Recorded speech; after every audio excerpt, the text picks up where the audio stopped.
Hi, I'm Lisette Jacobson, host of the Black, Brown, and Bilingue podcast, a part of the Education Podcast Network, just like the show you're listening to now. Shows on the network are individually owned and opinions expressed may not reflect others. Find other interesting education podcasts at edupodcastnetwork.com. Hello, Empowered Principals. Welcome to episode 332. Welcome to the Empowered Principal Podcast, a not-so-typical educational resource that will teach you how to gain control of your career and get emotionally fit to lead your school and your life with joy by refining your most powerful tool, your mind. Here's your host, Certified Life Coach, Angela Kelly Robeck.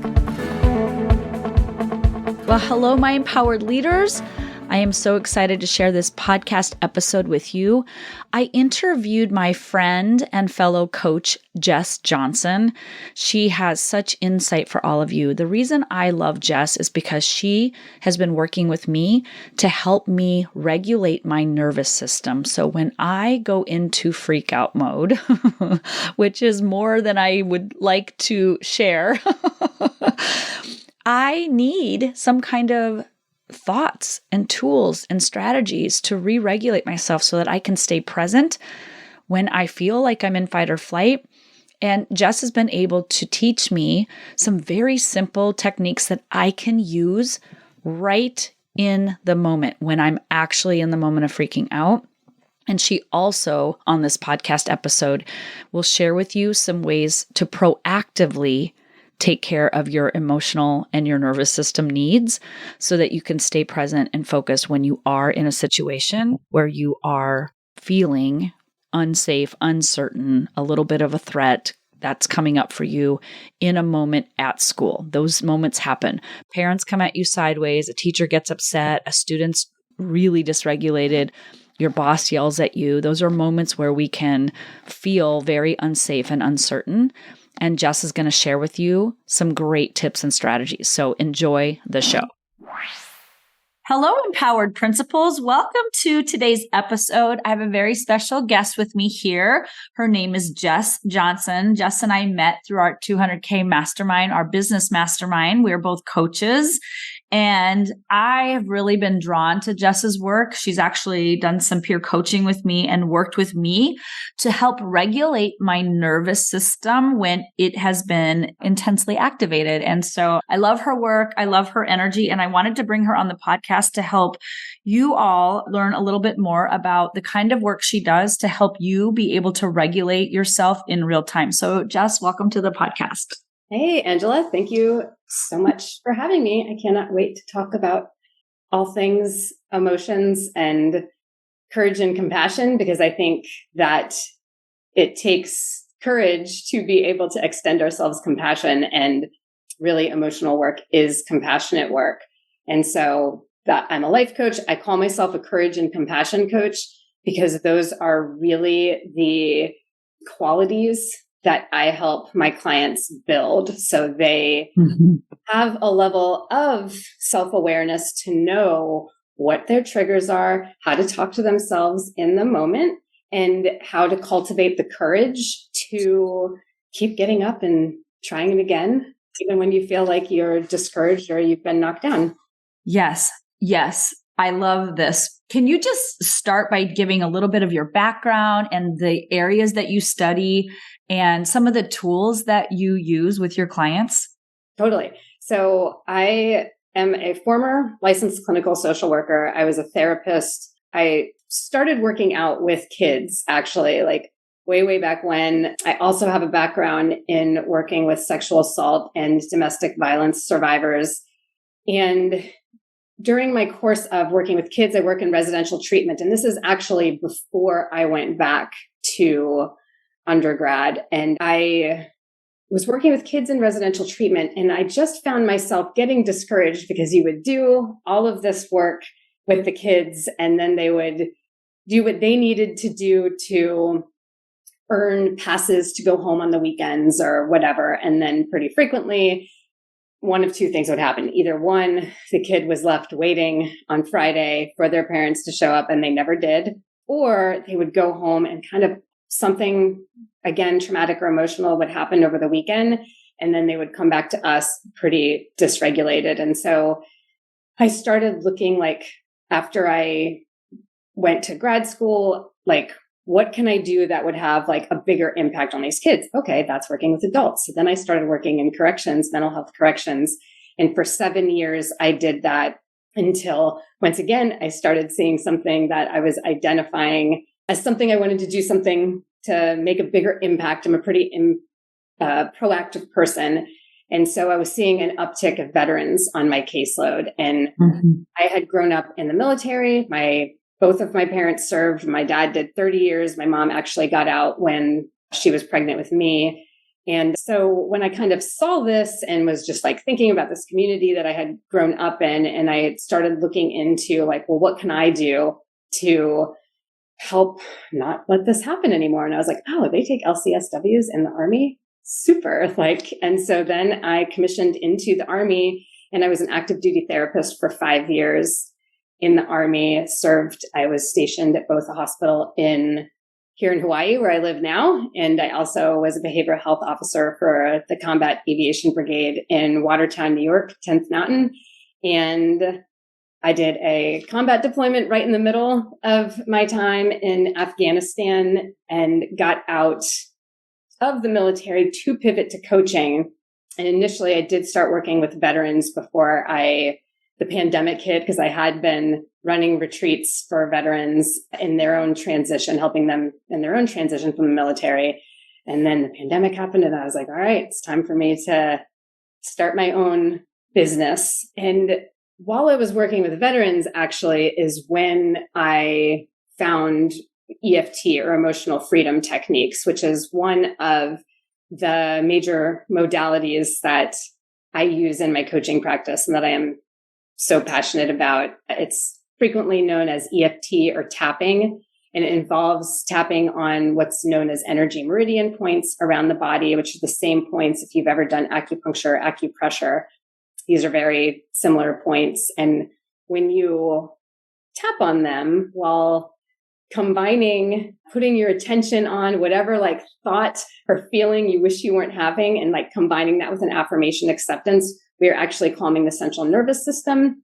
And that's what allows us to feel what we need to feel safely, because we're regulating ourselves while putting our attention on that kind of unwanted or uncomfortable thing. And that's what allows for a shift in perspective, or a shift in how we are thinking or feeling. I feel better just listening to you tell them. It regulates me just to hear your voice. So as I was telling you guys, Jess did a session with me. I've been going through some personal things, and she was able to really help me regulate myself. And in my work with school leaders, they come to the call most often dysregulated. There's something that about the work that we do as school leaders. We are in the business of people. We are managing adults. We are managing children. We're coaching up to our district officials and leaders. And we're also coaching out into our community with families and parents, families, extended, care providers for our children. That's a lot of space to hold the energy for the emotions that children feel, the emotions that teachers are going through and support staff, the emotions that parents come into the day with, and then the emotions of our bosses coming in or out of our school. And so the school leaders often come to me, and they're kind of one of two ways. Like, they're aware that they're dysregulated, but they're not sure what to do with the energy, or the only coping mechanism that they are aware of is to like stuff the feeling down, or to avoid it, to push through it, like to push it away, I should say, not push through it, but really like put it at bay, at the side, because they have to keep going to lead their school. So principals are busy. Their schedules are really impacted, and they're having this emotional experience while they're so busy. So when you think about the life of a school leader, what are some ways that they can, first of all, create awareness? And then second of all, what are those tools that you would recommend that they could use kind of in real time? Totally. So I think this is such a multi-layered answer. Yes, it was a big question. Sorry. How do we solve the world's problems? Yeah, totally. Right. And I think this is actually what we were having a discussion, and that's what led to you asking me to be on the podcast, because I was kind of equating what I'm hearing you talk about and what my perception is from like talking to my friends, particularly friends who are teachers, and my experience as a therapist. Yes. You get into this line of work, right? The helping profession, which teaching, I would argue, is a type of helping profession, right? Yes. Yes. Teaching, principling, all of that. And yes. you get into it, I imagine, because you want to like mold the minds of young people and make an impact there and help these kids, like help shape them and then their futures, right? And then what the job becomes a lot more about, though, is like managing parents, right? And parent expectations, and then throw a pandemic. Yes. And test scores and like things that have less to do with like, what is the actual interaction and shaping of these minds, and versus here's all these check the box things that I have. Yes. And so like my first part of answering this is being able to like step into the possibility that there is another way of doing things. Maybe we don't know what it looks like yet, but we do know that what is happening now isn't working. Yes. Of the amount of burnout that exists in the teaching industry. And so it is first being able to make that decision. Like, am I here to like shake things up, or am I here to do things the same old way? Because that is what this takes. It is a practice, learning how to become aware, self-aware, especially of your emotions, and learning where they came from, and choosing to motivate with space and grace, which I think is like the compassion things, versus constantly going to this place that I often see people go in types of these helping professions, whereas like it's always to put everybody else first. Yes. Of making that decision of taking a step back and really examining, where do I need to reprioritize my time so I can put more into me right now. Yes. Yeah. One of the things that I tell my clients is, I know that intellectually you understand the need to, and when I say self-care, I'm not talking about a spa day or, getting your nails done. Those are lovely and you should do those to your liking. But I'm talking about like authentic self-care, which is taking care of yourself mentally, physically, and emotionally, and spiritually, however that lands for you, but truly taking care of yourself so that you feel rested, you feel fed, your body is like physically regulated, you're mentally regulated, you're emotionally regulated, because you need that. I call that clean space. You need that space to be able to lead other people. Because if your bucket is full to the brim of fatigue, mental fatigue, emotional fatigue, psychological fatigue, emotional, just all of that, and you're full and you're holding on to all this emotion and all of this energy, and then you go into a school day, there is nowhere for other people's energy, which that's the first thing that hits you when you walk in the door. There's nowhere for that to go. Yeah. I think too, like leading in nowhere does leading imply you have to do things perfectly, or that you even have to have everything figured out, right? Leaders don't, because they're doing something typically that hasn't been done before, right? They're going first, and they are letting that inspire other people. And I think that is where the compassion piece comes in so strongly here, because you can't be scared of failure. You need to know that you're going to have your own back, and that you're going to be able to talk to yourself from a place of love to recover from whatever happens. And I think also like one of the things that you said, I think right before we got on the call, like, just sometimes like these school leaders are in these like public positions, right? And I think number one is like letting it be okay that you might not have all the answers in certain moments, or that you are feeling emotional, versus feeling like leading in a public arena means I have to be stoic and I am not allowed to show anything other than like staunch. Yeah. I totally know. Yeah. Because I did the same thing when I was a kindergarten teacher for 15 years.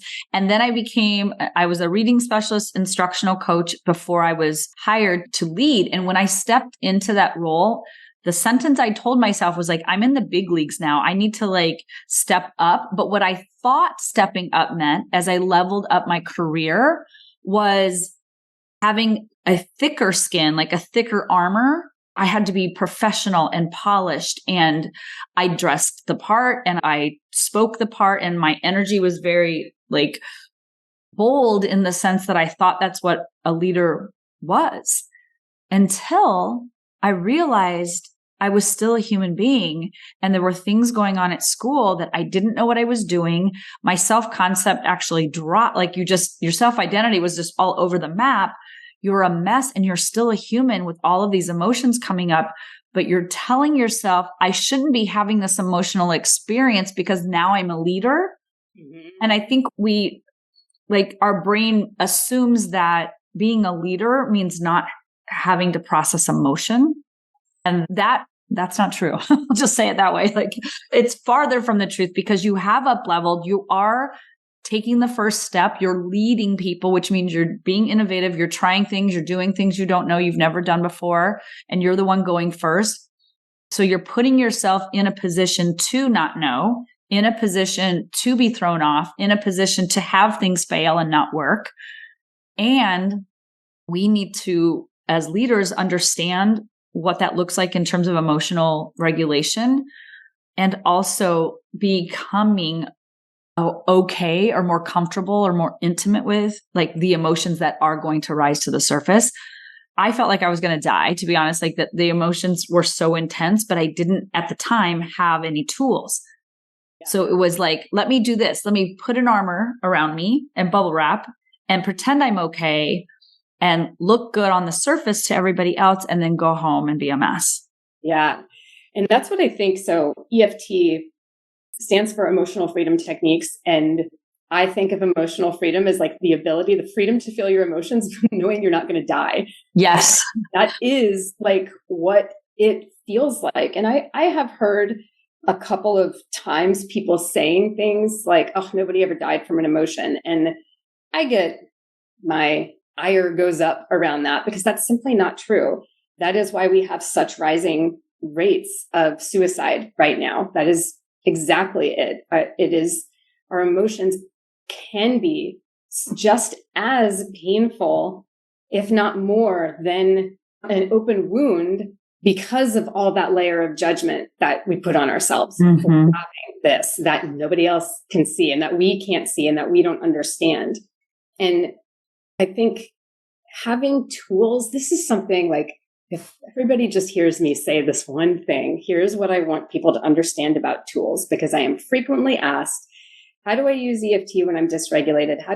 What tools do I need when I'm upset? When honestly, when we are upset, when we are in those modes, like it is survival, it is like getting ourselves out of that, right? Our tools come in. They're the most important, using them before and after, right? Because when we are using those tools to regulate our central nervous system, not because we're dysregulated, but just because we are humans with a central nervous system, with an amygdala and taking in information all the time, like the more we are doing things to let our bodies feel productive in rest, instead of like we're doing something wrong, or like really learning how to relax and giving ourselves permission to do that, then we're slowing down. We're able to think about what we actually want to put off in the world. We're able to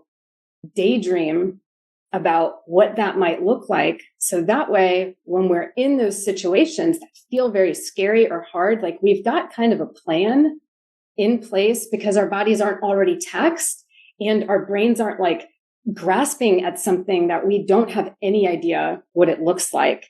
Actually, that's so good because we wait to regulate until we're dysregulated. I had never thought about it in terms of like almost like getting your oil changed on schedule, because it's a proactive move that you make to keep your car running. And you don't want to get to the point where you desperately burn your engine out and need oil or whatever. But this is what you're saying. It's like part of the tools that we use can be to just like it's like maintenance on the proactive end.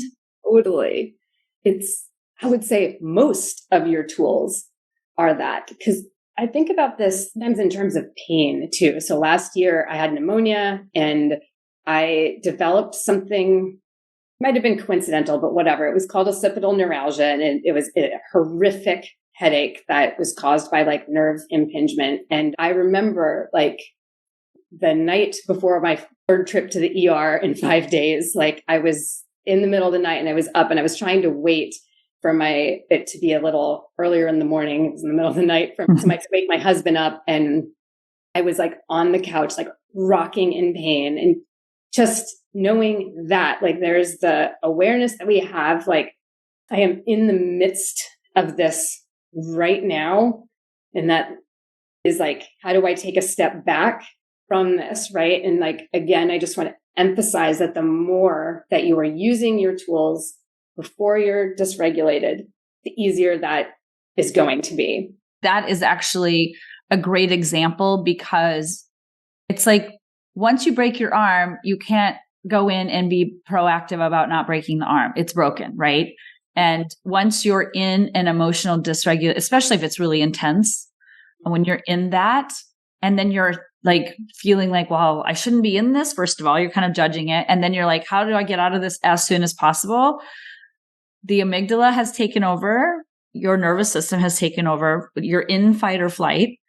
And at that point, any kind of like intellectual or rational tools, they don't feel applicable in the moment. They don't have the impact that they might have when you're not in that state of mind. Yeah. So one of the things that I always like kind of start with my own clients is like learning how to make decisions ahead of time, so far away. And I'm not saying like, yes, some of those decisions are like definitely like tangible, like what happens like pertaining to my job. But a lot of those are like, how do I want to think about myself? Right. I know you talked about like having like your self identity, right? And you get to think about that before anything happens. And the more that you are reinforcing and telling yourself, like, I'm choosing to pay attention to what my body is telling me and take 3 deep breaths every hour, or practice EFT for 5 minutes every morning. Like, or here's the thought that I am going to reinforce every day. I'm a big believer in like not leaving those things to chance, like writing out like several things that make you feel amazing when you think them about yourself. And then like literally like picking one every morning and being like, this is what I'm tapping into today. And you can do that while driving your car.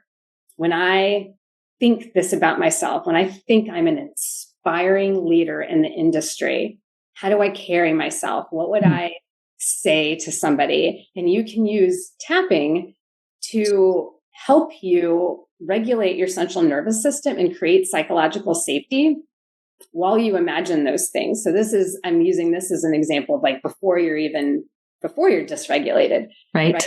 Because as kind of crazy as it sounds, if you're not in like Angela and Mai's industry where we talk about like these things all day long in the coaching industry, like our bodies can really freak out even when things like, especially when things are going well, right? That's where self-sabotage comes in. And yes. When we are like relaxing, we live in a world right now where productivity in forms of lists and tangibles and things that everybody else can see is prioritized over how do I feel? how am I talking about myself? That's why it is so important to be able to also build that skill of self-recognition and being proud of oneself and celebrating oneself, because the more that you are allowing yourself to do that, you're feeling great about yourself. And then when somebody else comes up and tells you, like, they think you're doing terrible, you don't have to believe them. Right. Yeah. Yes, we do a lot on the coaching, and we do a lot on the proactive and the building of self-identity, especially with brand new leaders who are just like deer in the headlights. They don't know what they don't know. They're eager and excited, but they're also terrified. It's kind of all the same emotion. It feels similar in the body. So we do some of these techniques to get the visualization going. And I do know the reality of the job is you could be pumped up for the day. You've done your thought work in the morning and you're feeling great. And in an instant, you get an angry parent phone call, or a teacher comes in hot, or a kid is really dysregulated. And for the audience listening, I want you to think about this conversation in terms of student behavior as well. I get a lot of clients who want me to help them manage student behavior. And the way we manage student behavior is to start with our own behavior. But when we look at a student's behavior, we look at it's the ABC, right? We look at the antecedent, we look at the behavior, and then we look for like the causes, what's going on behind the scenes for them and how that behavior is displayed and why it might be displayed. So we want to do the same thing, like proactively understanding what triggers us ahead of time, understanding why we behave the way we do, and then looking for the root cause of all of that. And giving ourselves like some space again to be human. But there are things that you can come in feeling pretty good about yourself, and something will swoop in and just take over without, like, you can be as proactive as you want, but at the end of the day, there are moments. So what would you say to a principal who, like, they're feeling pretty good about themselves most of the time, but they're not sure how to handle that like unanticipated whammy that hits them during the course of a day? For me, like, there is a tapping point. It's called the collarbone point, but it's actually just underneath your collarbone. And if you trace your finger all the way over to the end of your collarbone, like around your throat, and you go about an inch down and about an inch or two over to the side, that is my favorite point, because it is one I can tap, and you can tap it or you can rub it. And it's kind of subtle. Like, people can't really notice that you're doing it.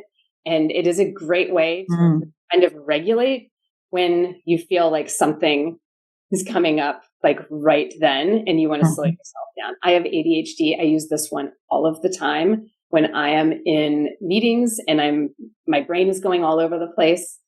There's also points in your fingernails. They're in your nail beds on the outer edge of your fingernails that you can tap and just keep going through your fingernail points. And when you say, just to clarify for people brand new to tapping, you're really just touching, like you're touching those points with your fingertips. I just wanted to clarify that for people because this isn't a visual, but yeah. So when she says tapping, you're literally just like touching these different parts of your body. Either or, you can. And putting a little bit of pressure. Yeah. And you can tap like in multiple times. Yeah.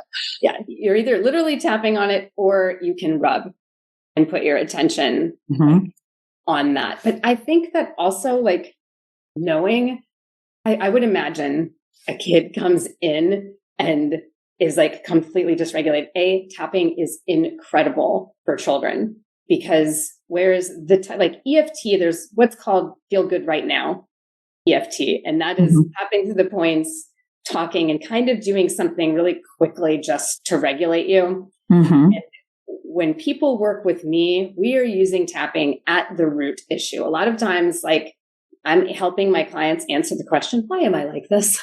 Yeah. Why is this happening to me? And it's because, like, most of our decisions about who we are and our place in the world, we made between the ages of 0 and 6 years old. And we made them from places of either stress that a 3-year-old was going through and didn't know how to resource themselves differently at the time, or things that we were taught by parents or other, like, kind of authority figures in our lives. And so when we are noticing certain patterns coming up for us all of the time, is usually related to something that goes back in childhood with us. And when we work to find out remember what those experiences are and give ourselves a chance to make a new decision, that's what kind of strengthens the ability to be able to have a kid fly at you off the handle or a parent come at you and you'd be like, all right, I've got this. Yeah. But in that moment too, like maybe even just saying, if we're talking about like leadership as being trying something new and I don't have to have everything figured out right now, like, hey, let's do this together.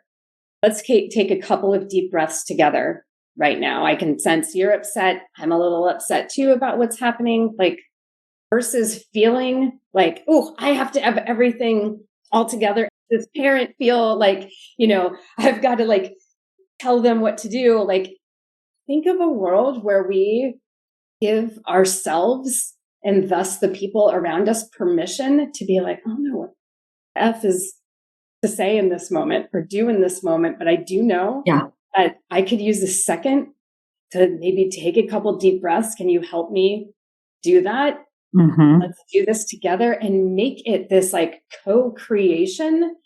Because I think that, tangents coming, I can tell. When I think about how we humans are wired for connection, right? And now we're living in this world and we're putting this stress on ourselves, like, I have to do this all by myself.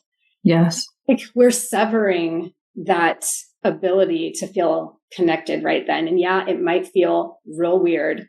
And maybe some people will be like, what the fuck does that person want me to do? They're a principal. Why are we breathing? Yeah, like doing this? But like, okay, we could all like stand with a little more honesty of like where we're coming from and what we're feeling without judgment. And I mean, almost every time that we're catching ourselves in that strong judgment of somebody else, it's really like judgment that we're passing on ourselves. We're either scared of like, somebody, like when we see somebody do something and our first thought is like, ooh, what are they doing? That's weird. It's really like, ooh, I can't do that. Even if it works, like, what if people think I'm weird? It all comes back to that connection piece, and that connection piece and that feeling of support is in the 2020s of where we are like right now. Like that's sorely lacking.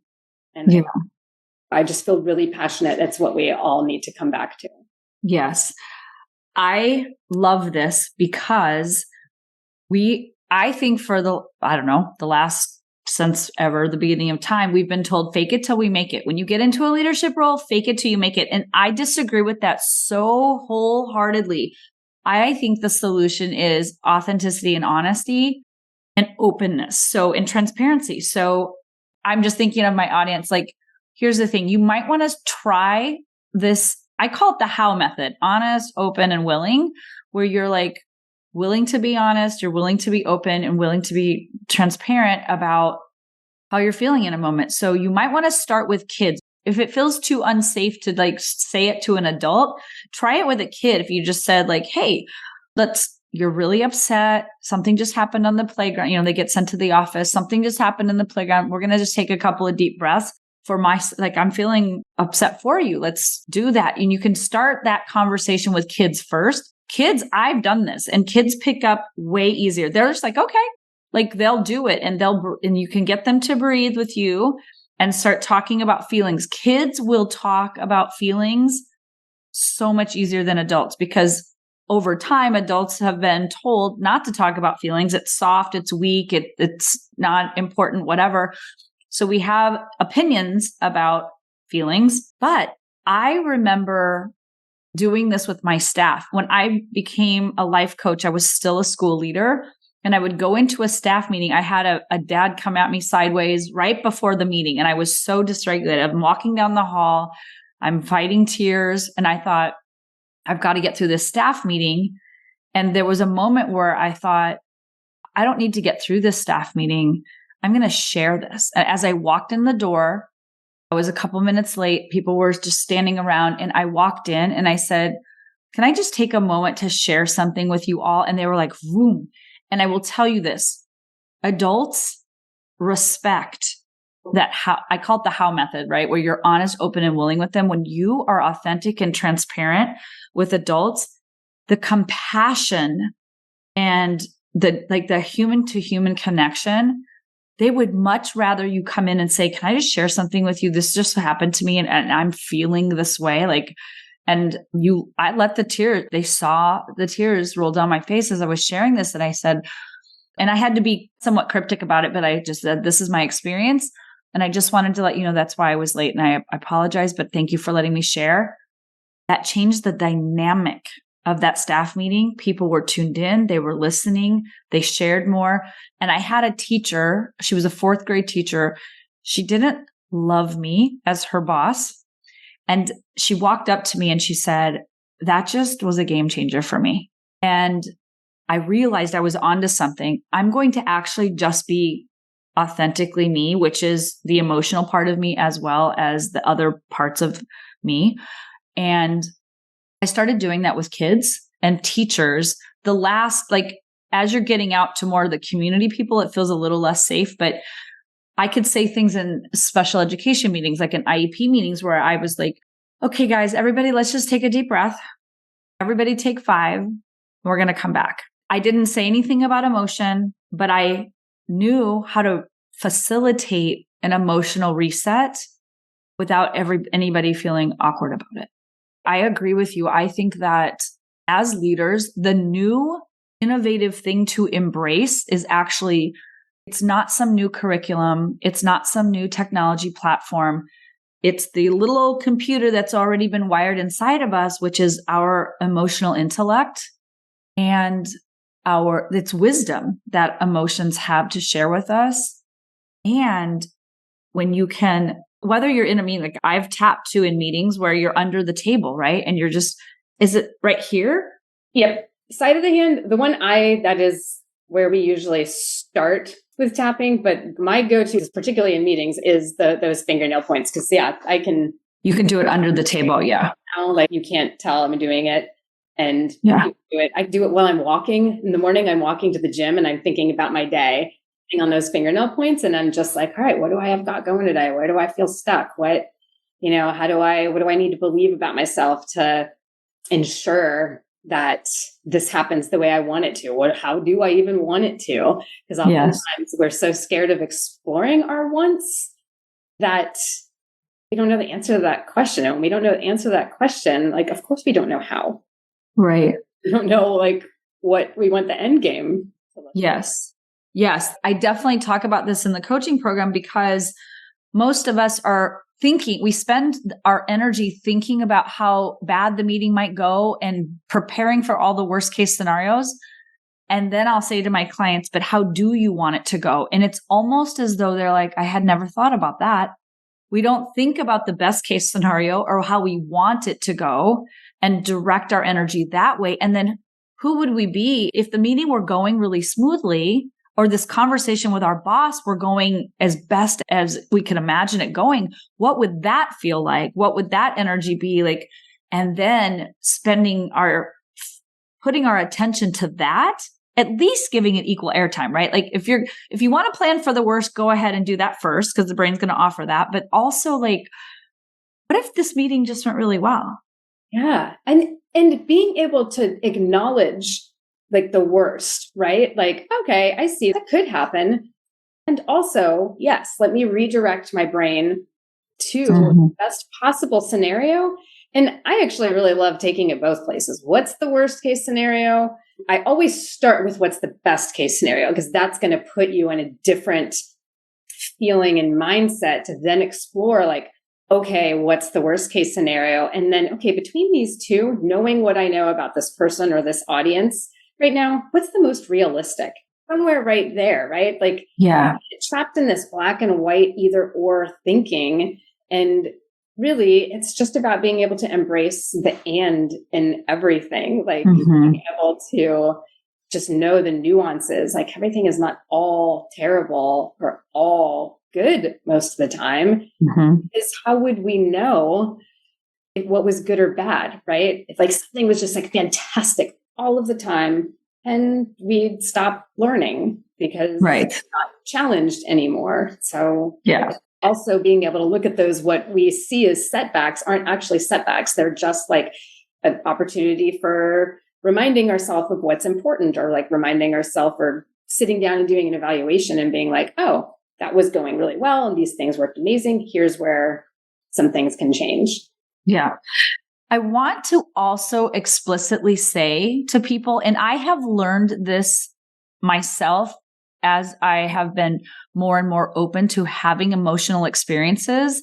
And I will say, like, when you feel like you're, like, when something feels so painful or scary, you feel like you're going to die, like, I want to validate that, because I don't think there's anything worse. Like, I don't think there's anything worse as a human than going through that level of emotion. It's like on a scale of +10, -10, when you're in the +9, -10, like when you're really in it, and it does feel like your brain is like, it's almost like it can't differentiate between like, I'm physically dying or I'm emotionally in so much pain. It feels like I'm dying.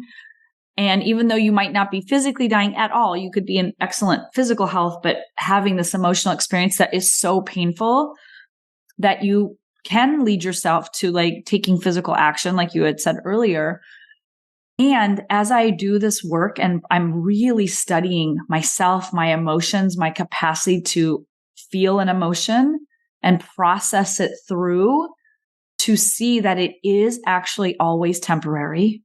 It does pass, and it tends to pass more fluidly, I would say, not quickly, but like it does have a completion cycle to it, almost like, I think of it like a wave, like it kind of, before you've acknowledged it, it's like momentum under the ocean, and then it starts to build up and you feel it and it's at the surface and it's peaking, and then it kind of like crashes and then it releases. And then, you have a little moment of peace there before another round of momentum builds up. But what I have found is that we think we either can't handle the emotion, or we feel like if we do acknowledge it and process it and bring it up, that it's somehow tied to our self-identity, right? Like, I must not be a great leader because I seem to be so emotional. Mm-hmm. Leadership is a masculine experience, and I'm over here feeling my feelings, and we start to judge the experience of emotion. I actually think the opposite. I think feeling your emotions is the strongest, most courageous, most leadership thing that you can do. Yeah, I absolutely agree. And that's why I call myself that. That's where the courage piece of courage and compassion comes in, because I think that building that skill, that tolerance, that understanding, I don't think of emotions as something that need to be managed. I think that there's something to be understood. And I do think that is the most courageous work that anybody can do, because that is going to allow you to go out and do all of the other courageous stuff. Mm-hmm. Yes. Yes. And so for you leaders out there, so we've kind of jumped all over the place and talked about a lot of things. So I want to just like start to bring it home for you.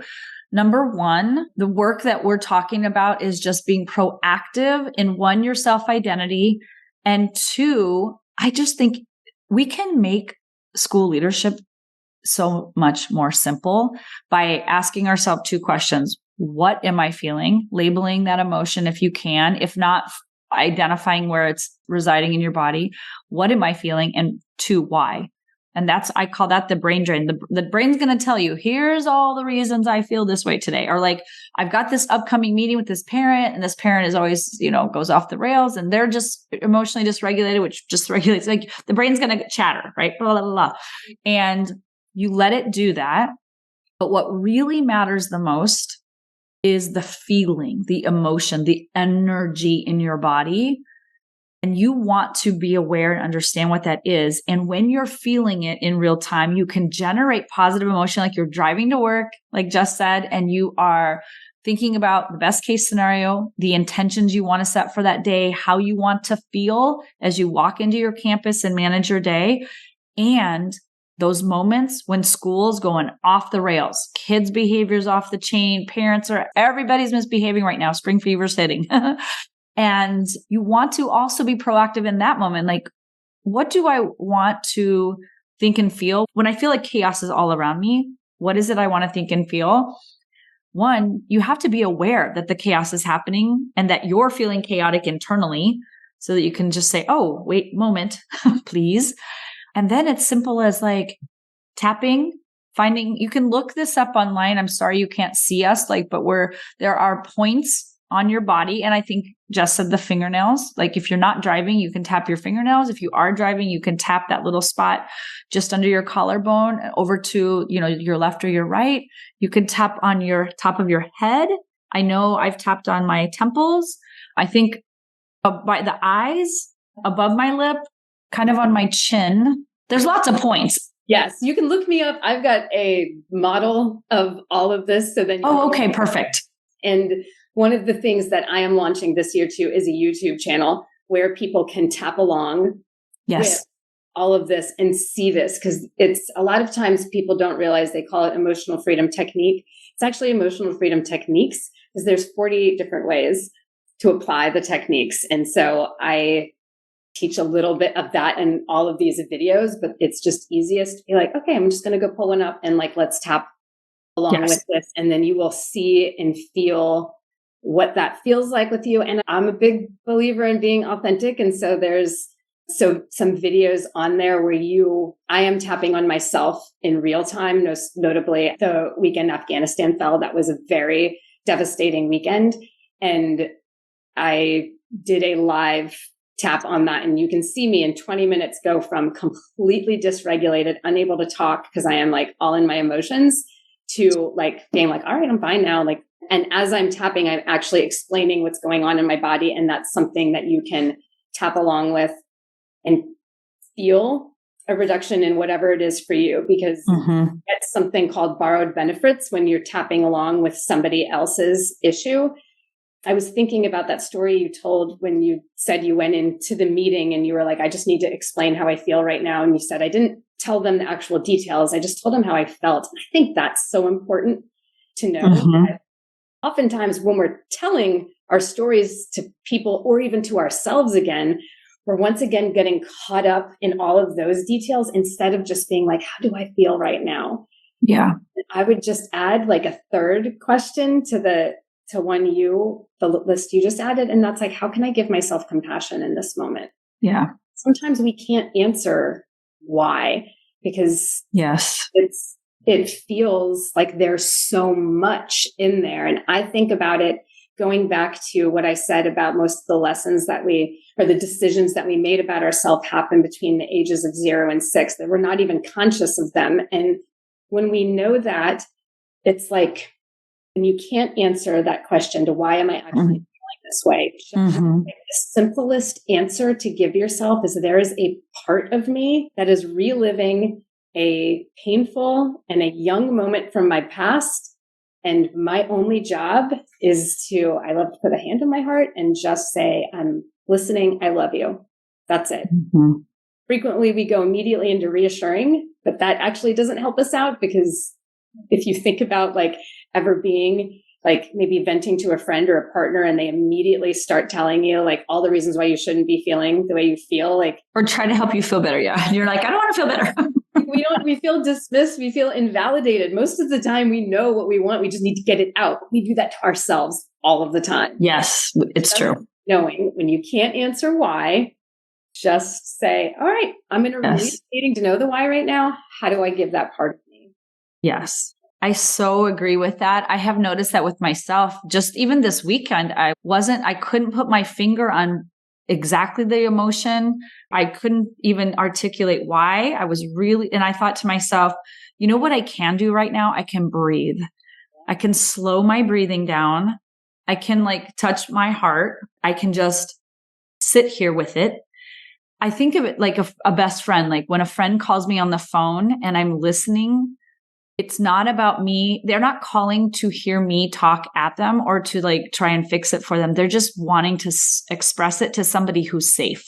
And you can be that person for you. Like when you feel and I can think of so many moments in my school leadership experience where something just catches you off guard and your heart starts racing. You have that like panic feeling. It just like, it's adrenaline. I don't even know what it is. It takes over your body, like that feeling. it's like when you had a very near car accident and your body just like reacts in that motion. That's the same feeling I would get sometimes at school, where I felt unsafe or I felt like it was a near hit. And in those moments, I couldn't articulate what was going on. I just knew that I needed to like calm myself through breathing or like through touch points. And you can do that so subtly. You can be anywhere at any time. And I will put Jess will put the links to how people can reach you, put the links to those videos and to your website and all of that, because I want them to be able to see. And I watch your videos. So because it regulates me, and I know you and I have done it live, but also like the tapping one on your medical experience, you had a unknown for a while. And that really taught me that I can do this work on my own when I'm in a pinch, right? Like I would prefer to have you as the coach doing it with me. But in that moment when I'm at school, there are some things you can do. The more that you're you're using those tools in like that maintenance period we talked about, or like they're going to come to you like naturally in those moments that you need them. So yes, I think it's like, it just becomes second nature, right? And because we've spent all this time kind of getting our body used to like those techniques, it happens much more quickly in those moments. Yes. One last question. I hope I'm not opening a can of worms because I know we've been on a while, but principals will want to know what they can do, how they can help regulate students or other adults. Like what is something simple that they can apply when a kid comes in dysregulated or maybe another adult that they're working with? Literally what we just talked about before, like taking a breath and just saying like, hey, I'm in here with you right now. Let's just take some breaths together. And you can teach tapping. You're watching my videos online, and I think we even talked about this before. I could even create one for people to go and watch specifically on this. Like, hey, just let's tap through these points with me and let's breathe together. And really so you're showing them, you're calming yourself while you're having this own You're double dipping. You're not only helping somebody else, but you're also helping yourself in those moments. You're giving both of you or all of you that time that is so necessary to needed to just think about that. And when you're tapping on the points, regardless of saying anything, you are lowering cortisol, you are calming the central nervous system, you are tapping in literally to more of a sense of peace. And so just by doing that, and you're also regulating to the here and now. Yes. As well, because that's tapping to those points. So you could that would be best thing in using yes. Right? Hey, let's do this together. And not making it a them versus you thing. We're both doing this. Yeah. I think again, if it feels uncomfortable to ask an adult to do that, you can ask an adult just to take a deep breath, take a couple of deep breaths. So wow, I can see this emotion. I can feel this emotion. But when you're breathing, when you're asking them to take a couple of breaths, you're also doing it. So it's a win. But with kids, I think you can really dive into this. I have sat on the floor with kids. I meet them where they're at. You can get them to start breathing now for most of the time, but I have noticed in my own experience that kids pick up on this really quickly because they're so tuned in to how they feel. Yeah. They don't have all the baggage that we do. Yeah. They don't have the judgment and the external judgment, the internal judgment. It's just not as developed. The judgment isn't as developed. They're very quick to okay. Yeah. So when I started teaching life coaching tools to kids to help them see and intellectually understand their feelings and their actions, they loved it. They were like, oh, this makes total sense. Where the adults were like, what? Yeah. So try it with kids. But I want to thank you for being on the podcast. Here's something I want to offer to the audience. This podcast is different in education because I'm bringing alternate techniques. They're tried, they're true. They work in all these other industries. I can't remember, maybe it was you and I talking about how similar the nursing industry is to education industry. There was somebody I was talking to about that. Were we talking about that? Yeah. We're talking about healthcare and yes, healthcare and just service providers, which we are as educators. And this I know the medical field is embracing all of this. There are studies out there. They are doing life coaching tools studies in medical settings and publishing them in journals because the body and our emotions are all in one the same, and they do impact one another. So if you're a leader who finds this intriguing, but feels like it's a little new age or it's like feels a little too innovative, I want to remind you other industries are doing this.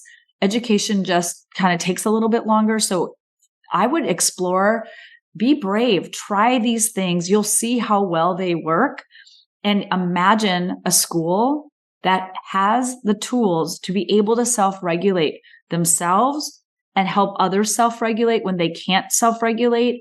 Imagine a school culture like that. That is my mission and my goal, to bring people like Jess into our world who are experts at this, and to have these conversations in a safe space where it might not feel safe to talk to your superintendent about it, but it can feel safe here on this podcast and in Jess's world and in my world. So Jess, if people want to reach out, if they want to learn more about how to work with you or to watch your videos and get a sense of what tapping looks like, where can they reach out?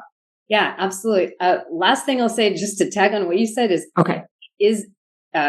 peer-reviewed, evidence-based. There's a lot of research. It is being worked with the American Psychological Society to be able to help people start billing for this. So there is I can give you all research and studies if anybody ever. Yeah. It's scientifically proven. It's not just somebody out there, rubbing their fingers all over their face or something.